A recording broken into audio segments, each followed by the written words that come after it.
Have you ever tried to stop thinking about something, only to end up thinking about it even more? It happened after that unresolved argument, that message that never came, or that mistake that keeps haunting you weeks later. You try to distract yourself, shift your focus, take a deep breath, but there it is again, as if your mind is doing the exact opposite of what you asked. And then comes one of the most frustrating questions people ask themselves in silence. Why can't I stop thinking about the negative? Why does my mind hold on to what hurts, what went wrong, and what scares me? The answer isn't in your willpower. It's not in your level of spirituality. And it's not even in your desire to be positive. The real answer lies in how your brain is wired and in the mental programming that still operates in survival mode. In this video, you'll discover why your brain loves negative thoughts, and more importantly, what you can do to break free from this silent addiction. Because yes, your mind can be a prison, but it can also become your greatest ally. And everything depends on what you're about to understand. Welcome, Neurocurious minds. Let's begin by answering one essential question. Why does the brain prefer the negative? As illogical as it may sound, your brain wasn't designed to make you happy. It was designed to keep you alive. That's why, from an evolutionary perspective, negative things were always more important than positive ones. Not because the brain wants you to suffer, but because focusing on the negative is what helped our ancestors survive for thousands of years. Good news might be pleasant, but bad news? That could mean death. So, the brain developed a built-in preference for danger. And even though we no longer live among predators or constant threats, that ancient part of the brain is still very much active.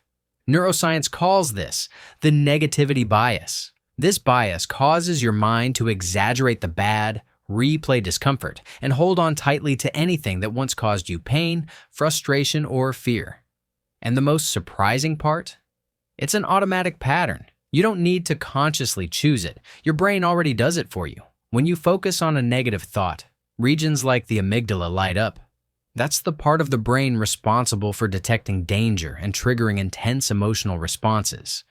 And when that thought repeats over and over, it strengthens neural circuits, mental pathways that become faster, more dominant, and harder to interrupt each time.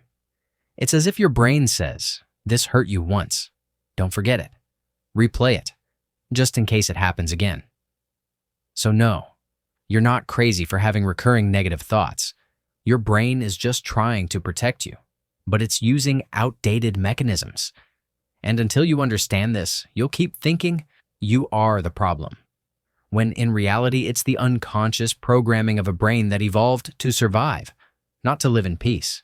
But how does the habit of negative thinking actually form? The key lies in what your brain gets in return when you dwell on negative thoughts. Your brain doesn't cling to negativity just to protect you. It also does it because, deep down, it gets something out of it. When you anticipate a threat or replay a worry, an ancient system in your brain gets activated, the alert system. This sets off a chemical cascade that includes cortisol, the stress hormone, adrenaline, and in many cases, dopamine. Yes, as strange as it sounds, negative thoughts can trigger the release of dopamine, the same chemical that's released when you eat something delicious or receive a compliment. But why? Because the brain associates anticipation with preparation. When you imagine a worst-case scenario, you feel in control, as if by predicting danger, you might avoid it. And that illusion of control triggers a small chemical reward, a kind of internal pat on the back for being prepared. The problem is, that reward is misleading. Because while you think you're solving the problem by thinking about it over and over, you're actually just reinforcing the neural pathway of fear and worry. That's how negative thinking becomes addictive. And it doesn't seem like it at first glance, but there's a biochemical loop that keeps it going. Your body gets used to those chemical hits, and what starts as a form of protection ends up becoming a mental trap that keeps you from feeling at peace. That's why stopping negative thoughts isn't as simple as deciding to just stop. It requires changing your brain chemistry, your focus, and most importantly, the way you define safety. But is there something beyond evolution that keeps you anchored to negativity? The answer is yes. Long before you could choose what to think, You were already absorbing the emotional world of those around you. Parents, teachers, religious figures, all of them, even with the best intentions, helped plant a quiet but powerful idea in your mind. It's better to be safe than to trust. And while the message isn't entirely wrong, the problem is that in excess, it creates emotional programming based on distrust, guilt, and the constant anticipation of failure. Phrases like, "Don't get too excited," "Something's bound to go wrong," or "Don't let your guard down," are tiny seeds that, over the years, grow into a full-blown garden of negative thoughts, thriving quietly without you even realizing it. And then there's culture and media. In an era where attention is everything, social media feeds on fear, scandal, and drama. Clickbait headlines, judgmental comments, constant comparisons, all of it trains your brain to seek out and magnify the negative. You're not doing it because you're a pessimist. You're doing it because you were trained to survive, not to enjoy life. That's why the anxiety before an important event, that voice in your head that predicts rejection or failure, often isn't even yours. It's inherited. Or it's learned. But it's not your destiny. Because just as you were programmed, so how do you reprogram a mind that's been repeating the same thing for years? The key lies in a fascinating concept: neuroplasticity. Your brain is not a fixed machine. It's a living organ that's constantly changing. Every thought, every emotion, every experience leaves a physical imprint on your brain. And the more you repeat a certain kind of thought, the stronger that neural pathway becomes. It's like a trail in the forest. Barely noticeable at first, but if you walk it every day, it turns into a clear, easy, automatic path. That's how negative thoughts work. They become mental highways. But here's the good news. You can build new paths too. Practices like gratitude, mindfulness, positive visualization, or emotional journaling aren't just spiritual or motivational routines. They have a real, measurable impact on the structure of your brain. Science has shown that these practices can activate new neural connections, strengthen regions related to well-being, and weaken those dominated by fear or guilt. Yes, it's hard at first. It's like clearing a new path through thick brush, but with consistency, that new route becomes easier, until one day, thinking positively doesn't feel forced. It feels natural. Reprogramming your mind is applied biology with intention. And the best part is, you don't need to change your whole life to start.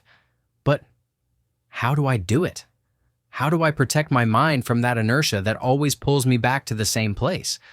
That's the question many people ask themselves the moment they realize they want to change. And the answer lies in small actions that, over time, begin to rewrite the way you think. First, you need to interrupt the pattern. When you notice yourself slipping into a negative thought, don't fight it. Just observe it. And then shift your focus. You can use a simple technique like moving your eyes to a different spot, taking 3 deep breaths, or even changing your posture. This sends a signal to your brain. We are not in danger. And that alone can shift your body's chemistry. Second, use physical reminders. A bracelet, a sticky note on your mirror, a keyword on your phone. Small anchors that bring you back to awareness when your mind starts wandering toward toxic thoughts. Third, create a daily space for reprogramming. You don't need an hour a day. Sometimes 5 minutes of journaling, repeating an affirmation with intention, or simply expressing gratitude for something real before bed is more than enough. Conscious repetition is a powerful tool, and neuroplasticity will work in your favor if you stay consistent. Fourth, don't underestimate your body. Getting good sleep, eating foods that nourish your brain, moving your body at least a little each day. In short, healthy habits. They all directly affect your mental health, because when your body feels balanced, your mind has more resources to stay out of those old mental traps. Remember, it's not about eliminating all negative thoughts. It's about making sure they no longer control you. It's about building enough awareness so that when those thoughts appear, they don't drag you down. And if they do, at least you'll know how to find your way back. You are not your thoughts. You are the result of an evolutionary and cultural programming, and the key to changing it lies in repetition. That same principle allows you to restructure your neural pathways toward the direction you choose. So, if your thoughts don't define you, what does? What defines you is what you choose to repeat. Because in the end, your mind is like a garden. It grows whatever you water every day. And if for years fear, guilt, or insecurity took root, it wasn't your fault. It was the reflection of a survival system you unknowingly adopted. But today, you have something your ancestors didn't: awareness, and access to a sea of valuable information like the one you just received in this video. You may not be able to control the first thought that appears, but you can choose the second. And believe me, that changes everything. So the next time a negative thought visits you, don't fight it. Ask yourself, do I want to water this seed or plant a new one? Your mind can be a maze or a garden, and the difference lies in how you learn to think about what you think. If this video helped you see something your curious mind was already suspecting, subscribe and share it with others, because knowledge is the doorway to personal freedom. See you soon, Neurocurious minds.